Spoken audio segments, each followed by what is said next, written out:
Olá! Em pauta hoje a campanha do Ministério Público Estadual Com Criança Não Se Brinca, lançada em 2013, cuja missão é o combate aos casos de abuso sexual infanto-juvenil em Alagoas. Vamos falar também sobre o projeto Abuso Sexual Notificar é Preciso, criado em 2018 pelas 59ª e 60ª Promotorias de Justiça da capital, especializadas em crimes contra a infância e a juventude, e que ganhou em 2019 o primeiro lugar na categoria Redução da Criminalidade durante o 10º Congresso de Gestão do Conselho Nacional do Ministério Público, realizado em Brasília. Portanto, é nesse contexto de isolamento social das famílias que se protegem do contágio do novo coronavírus que a campanha e a notificação, elas se fazem necessárias quando há um alerta para o crescimento dos casos de abuso sexual contra crianças e adolescentes, crimes que acontecem, na maioria das vezes, na casa das vítimas, justamente onde elas deveriam estar protegidas.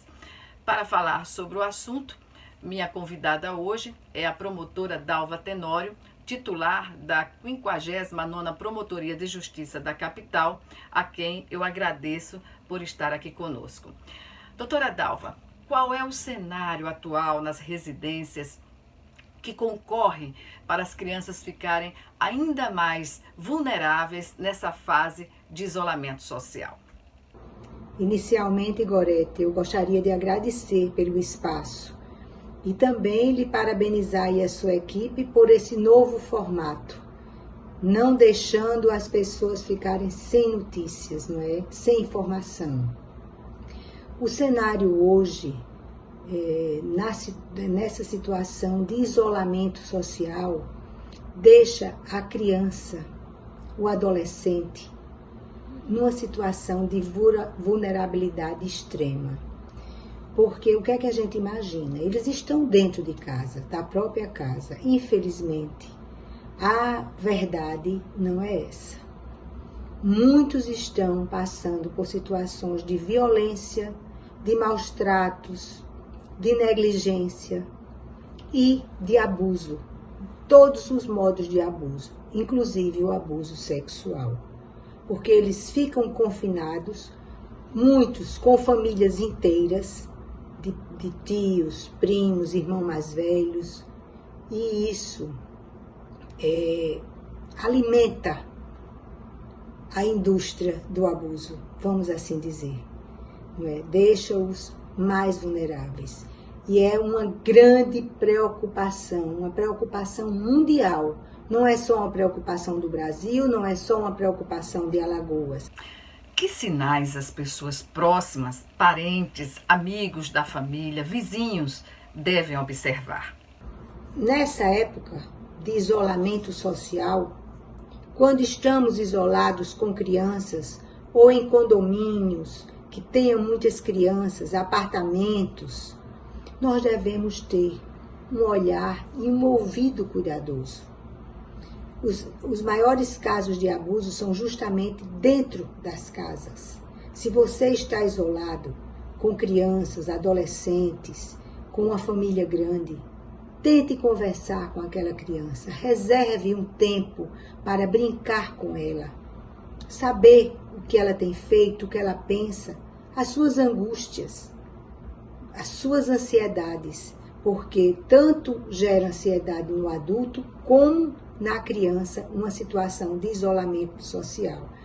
E se você não tiver criança, mas tiver crianças vizinhos, e muitas mães deixam as crianças descer para brincar embaixo, no salão de festas e em outros locais, mesmo em tempo de pandemia. Muito cuidado. Deixar crianças também brincar em casa de vizinhos, de pessoas que você sabe apenas tem alguma referência, porque tem uma criança pequena lá também. Não confie. Não deixe a sua criança. E não só observar, né, doutora Dalva? Também deve-se denunciar. E como fazer isso? E se você está em isolamento social, num condomínio, de casas ou de apartamentos, ou em local que você tenha uma vizinhança que tenha crianças pequenas e você ouça choros, gritos ininterruptos que demonstram que aquela criança está sofrendo, preste atenção, denuncie, quebre o silêncio. Você pode ligar para 190, você pode ligar para 180, você pode ligar para o Disque 100, você pode entrar em contato com o Ministério Público online, com a delegacia. Hoje nós temos inúmeras formas de se fazer uma denúncia. O importante é não calar. Denuncie, quebre esse silêncio. Doutora Dalva, e há casos em que a mãe sabe e não toma qualquer atitude? Que situações levam as mães a saberem da agressão, do abuso e ficarem caladas? O componente da violência doméstica está presente nessa omissão, que também é crime? Temos que pensar que aquelas crianças que estão confinadas, elas não estão indo para a escola, elas não estão entrando em contato com outras crianças, não estão indo para a igreja ou até para shopping, elas não estão encontrando outras pessoas. Então é muito importante que, se você for vizinha, se você morar perto, se você tiver algum acesso, preste atenção. Muitas vezes as próprias mães são omissas. Elas dizem que não perceberam ou fazem de conta que não percebem, mas não denunciam, elas se calam. Nós temos casos de avós que também se calaram.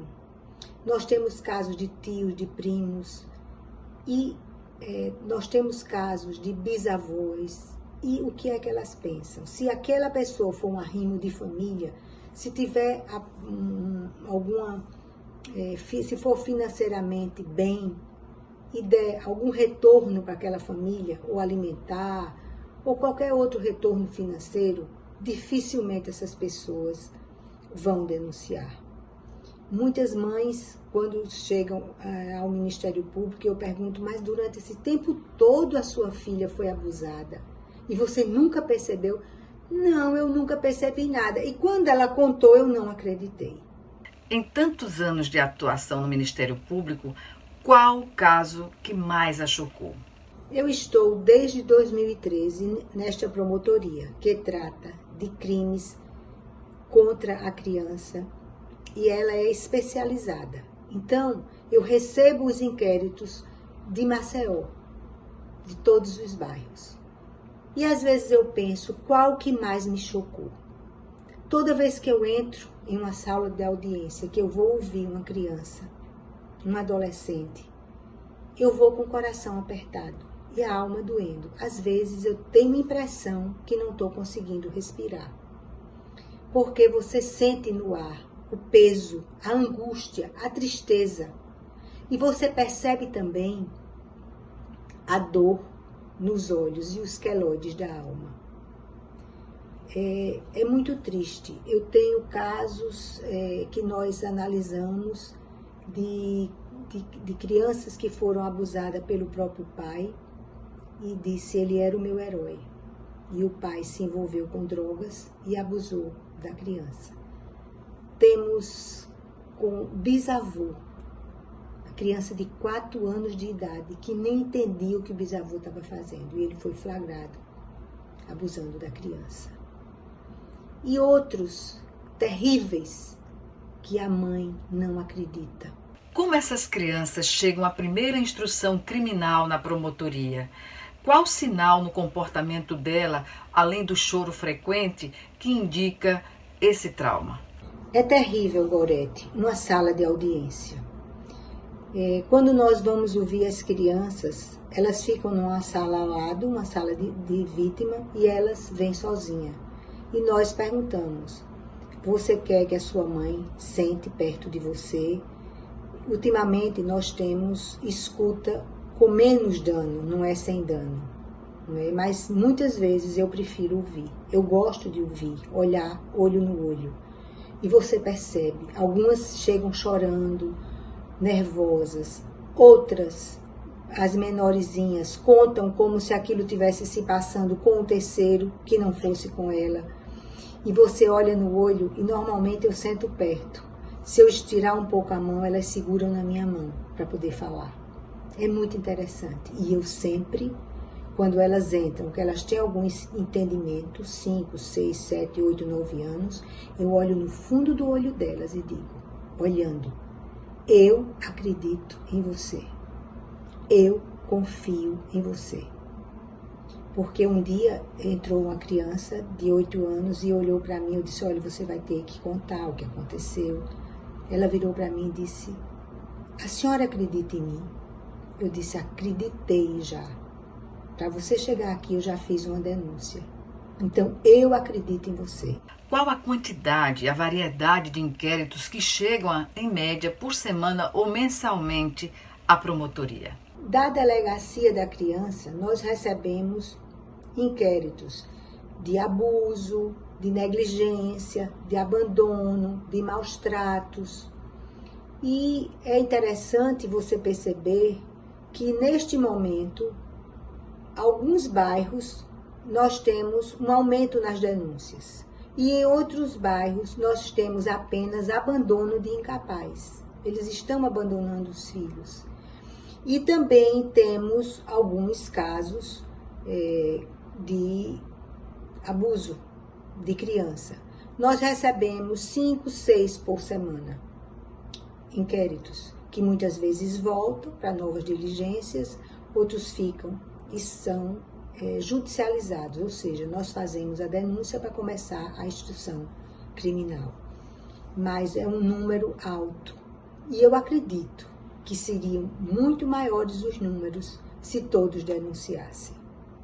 Ficar atento ao comportamento dos agressores é uma tarefa nada fácil, pois eles estão sempre acima de qualquer suspeita e, em sua maioria, encontram-se na família. O que devemos fazer? A denúncia, ela é muito importante. Dificilmente uma criança vai sair de casa para exatamente contar. Está acontecendo isso comigo. Tem que haver uma conversa antes. Tem que haver confiança. Aquelas pessoas que lidam com crianças, que trabalham em escolas, coordenadoras, professoras, aquelas que trabalham no jardim de infância, tem que ter um olhar diferenciado. Se eu trabalho no jardim de infância, eu tenho que ver marcas. A criança, às vezes, ela não verbaliza. Ela não sabe dizer o que está acontecendo com ela. Mas você vê a vagina machucada, as partes íntimas machucadas, o bracinho, marcas. Você pergunta, às vezes elas nem falam. Mas você começa a observar. Observar a família. E se você perceber que algo estranho, é melhor denunciar, chamar o conselho tutelar. O conselho tutelar é muito importante. É o primeiro órgão que devemos chamar. Eles têm poder de polícia. Eles podem chegar lá e tirar aquela criança do local onde ela está sofrendo. E com as crianças maiores, nós podemos conversar. Quando a criança tem confiança no adulto, ela narra fatos. Por desenhos também nós podemos perceber uma tristeza no olhar. É importante também, doutora Dalva, que fiquemos atentos às vítimas. Que sinais podem indicar que uma criança ou uma adolescente está sofrendo abuso sexual? Geralmente, qual é o comportamento da vítima com o abusador e com as demais pessoas do seu convívio? É muito difícil você conseguir desvendar esse tipo de crime sabendo quem é o agressor, tendo um olhar para o agressor. Todo o nosso olhar tem que ser dirigido para a vítima, tem que ser dirigido para a criança. A criança é quem sinaliza. O agressor dificilmente sinaliza que ele tem aquele tipo de comportamento. A criança, ela muda o comportamento. Ela fica com medos incompreensíveis que ela não tinha antes. Muda o comportamento na escola. Às vezes tem medo do agressor. Uma criança pequena não gostar de um avô, do bisavô, do tio, do irmão mais velho. Porque nós temos casos de abuso do irmão mais velho com os irmãos mais novos. vizinhos, padrasto, o próprio pai, né?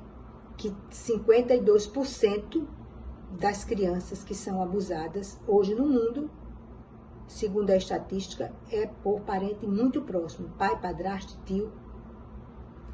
Então, todo o nosso cuidado deve ser dirigido para a criança. Quando identificado o agressor, qual a penalidade prevista em lei? E se há agravantes também? É importante que fique claro que qualquer conduta com uma criança de cunho sexual, ele é considerado estupro de vulnerável. Ou seja, beijar uma criança, uma quase adolescente, de 12, 13, de 11 anos, é crime. Estupro de vulnerável. Beijar, passar a mão, qualquer tipo de conduta. Mesmo que ela queira, é uma mocinha já, de 13 anos. Mas ela queria, não importa. É crime de estupro de vulnerável, a pena é alta, de 8 a 15 anos. Se a agressão resultar em lesões, fica de 10 a 20 anos e de 12 a 30 anos se causou morte. São penas altas e nós percebemos, Gorete, que essas penas altas não afastam os delitos. Infelizmente, nós temos diariamente vários casos. O crime de abuso sexual é praticado de várias formas, inclusive pela internet. Como as famílias podem evitar que o agressor entre na casa da vítima por meio do computador? Nós temos vários tipos de crime. O modo de acontecer, né? O modo como ocorre. Temos aqueles crimes que são familiares, não é? Que são os mais comuns, que são pessoas da família. Apenas 2% do crime de abuso são cometidos por pessoas que a vítima não conhece. Como, não sei se vocês lembram, ocorreu o ano passado, um funcionário público da Câmara Municipal, ele abordava adolescentes na rua e levava para casa dele, elas ficavam em cárcere privado, eram abusadas, estupradas. Bem, elas não conheciam, mas é muito difícil, é mais comum dentro da própria casa. E um dos crimes que às vezes as pessoas acham, meu filho está em casa, está no quarto, está a salvo, é o crime pela internet. Eu sempre converso com as mães, com os pais. Fiquem atentos, não deixe o seu filho navegando sem você saber onde ele está. Pegue depois aquele aparelho, procure, faça aquele caminho. Veja o que está acontecendo. Nós temos vários crimes. Quanto aos profissionais que atuam nas escolas, sobretudo os professores, como eles podem contribuir na tarefa de identificar se a criança é vítima de abuso sexual? É muito importante que as pessoas que trabalham com criança, os profissionais, os professores, os coordenadores, não é? Os psicólogos das escolas, que eles fiquem atentos, conversem com as crianças, passem informação, sintam a mudança de comportamento. Eles têm que ser preparados para até denunciar. Primeiro conversar, saber o que é que está ocorrendo, mas não pode calar. Tem que quebrar o silêncio. Eu acredito que 40%, 50% dos nossos processos, eles são denunciados, os crimes são denunciados através de professores, de coordenadores, de pessoas que convivem com as crianças na escola. Por isso que é tão importante que as escolas estejam preparadas para dar este suporte. Porque é o primeiro local em que a criança chega, tem uma certa confiança para contar o que está acontecendo em casa. Porque se ela não sentir um ambiente de confiança, ela não vai verbalizar. E esse ambiente de confiança é encontrado nas escolas, é encontrado no professor, no coordenador, no psicólogo. Vamos ficar atentos. Em tempos de pandemia, como as famílias devem conduzir de forma saudável e respeitosa as relações humanas durante esse período do isolamento social? O que é recomendável? Em tempos de isolamento social, muitas residências têm vários tipos de pessoas convivendo. Crianças, adolescentes, idosos, pessoas mais jovens, mais de meia idade. E é um relacionamento conturbado se formos levar no sentido de que cada um tem uma preferência de música, um gosta de barulho, outro gosta de ouvir música alta, de filmes. E aí é que temos de repensar. Vai ser um tempo muito importante para a gente aprender a conviver novamente. Estabelecer horários. As crianças devem ter os seus horários para estudar, para fazer seus deveres, para brincar, horário para dormir, horário para comer, assim como os adultos e principalmente os idosos, que devem ficar resguardados. Se possível, ficar dentro de casa com a máscara. Porque como tem várias pessoas circulando, você tem que proteger aqueles idosos que são os mais vulneráveis fisicamente. E também estabelecer uma rotina.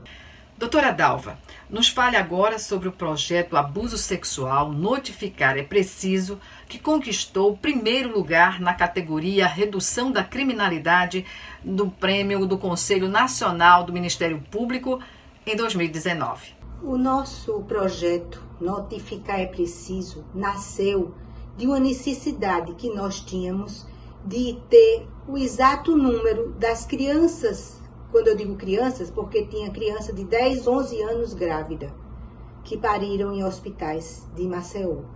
Das crianças e dos adolescentes que estavam grávidas e que necessitavam uma notificação ao Ministério Público. Nós constatamos isso quando fizemos um trabalho junto a algumas organizações do município e do estado, e vimos que 10% daquelas moças e adolescentes que tinham seus filhos nos hospitais, tinha 10% que era na faixa de 10, 11, 12, 13 anos. E é crime, é estupro de vulnerável, e nós não éramos notificados. Inclusive, as famílias não conversávamos com a família para saber como ocorreu, como prevenir, esse levantamento todo. Então, nós fizemos o Notificar é Preciso, indo nas escolas, nos hospitais, nos postos de saúde, fizemos várias reuniões que nós chamamos de roda de conversa. Foi muito interessante, é uma articulação enorme. Se pretende interiorizar esse projeto aqui em Alagoas? Nós pretendíamos, durante esse período, interiorizar esse programa, o Notificar é Preciso. Lógico que iríamos contactar colegas, porque o Ministério Público só atua onde o promotor natural, que é aquele promotor que tem atribuições no interior, quando ele sinaliza, eu sempre digo, quando ele dá o sinal verde, ou seja, ele realmente quer que aquele programa seja levado para o seu município, para a sua promotoria. É muito interessante porque, Gorete, você imagine o grande número de crianças e adolescentes que estão no interior, grávidas ou com possibilidade de engravidar, por falta, inclusive, de uma conversa, por falta de explicação sobre o atraso, sobre o prejuízo que essa gravidez traz para as adolescentes. Já existem estudos no Brasil e fora, no exterior, no mundo inteiro, como a criança, como a adolescente, a menina, ela é prejudicada. Ela sai da escola, né? A evasão escolar é enorme, ela perde a chance de ter um bom emprego, ela perde a chance de mudar a vida dela. O projeto já é uma referência nacional, ele já está sendo executado em outros estados, doutora Dalva? Esse programa já existe em Franca, em São Paulo. Eles aderiram ao nosso programa, foi uma alegria muito grande, eles estão trabalhando, inclusive com o mesmo material de notificação que nós construímos aqui em Maceió. E você percebe, quando você analisa, principalmente via internet, como está o mapa do Brasil todo.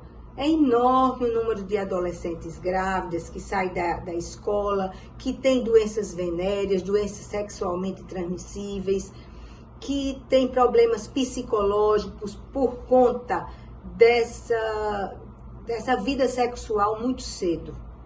Não é? Elas perdem uma parte da infância, da adolescência, que é essencial para o ser humano. É uma construção que se faz nesse período de vida, uma construção bonita, onde elas têm sonhos, onde elas querem crescer, querem estudar, querem fazer coisas mil e de repente sente que o seu sonho foi embora por uma gravidez e por outros problemas sexuais. Por isso que é tão importante que a população, que a comunidade realmente tenha um olhar cuidadoso para as nossas crianças. A campanha e a notificação se complementam no desafio de identificar agressores e na formulação de políticas públicas para a redução dessa criminalidade? A partir do momento que você procura outros órgãos, como nós procuramos, hospitais, casas de saúde, escolas, postos de saúde, fomos ao HU, fomos ao pronto-socorro, que você começa a divulgar, e parece que a rede vai se fechando e as pessoas vão realmente, os profissionais, se preocupando com essa questão. Inclusive, eu tenho um exemplo muito interessante, que foi aquele caso do funcionário da Câmara Municipal, que inclusive foi condenado há uns 15 dias atrás pelo primeiro caso de estupro, porque ele tem vários, e ele foi descoberto por conta de uma rede de proteção à criança, que era justamente aquela rede que recebia a criança quando ela era abusada, e as pessoas que trabalhavam ali começavam a perceber que existia um modus operandi, ou seja, a maneira de acontecer o crime muito parecida. Uma revelava aqui, outra revelava ali, e de repente eles levantaram isso, informaram a polícia, a inteligência, e o caso foi desvendado. Essa proximidade durante a quarentena, com todos em casa, independentemente de condição social, poderia ser bem vivida, não fosse o alto grau de exclusão, de ignorância e de violência doméstica e social? Eu acho que com essa quarentena, que estamos todos em casa, é uma maneira de refazermos a nossa maneira de olhar a vida. Nós estávamos muito afastados da família, cada um com o seu horário, ia para a escola, ia para o trabalho. É uma hora de retorno ao lar. E tem que ser com respeito, respeitar as diferenças. Porque, às vezes, é mais fácil você respeitar as diferenças fora de casa do que dentro da sua própria casa, que a diferença está muito perto. Mas nós temos que ter respeito. Nós temos que ter humanidade, que ter um olhar cuidadoso para a nossa família. É o nosso esteio, é a nossa força, é a nossa raiz. É a família que nos dá sustentáculo para a gente resolver as coisas que estão fora, os problemas da vida. Se a gente não encontrar paz dentro da nossa própria casa, nós não teremos paz em outro local. Por isso que é tão importante ter respeito, respeitar o outro, respeitar o idoso, a criança, o adolescente, as diferenças. Bem, chegamos ao fim da nossa entrevista. Eu agradeço a participação da promotora Dalva Tenório, a parabenizo por esse importante trabalho em defesa da criança e do adolescente aqui em Alagoas e agradeço também a você que nos assiste. Um abraço e até o nosso próximo encontro.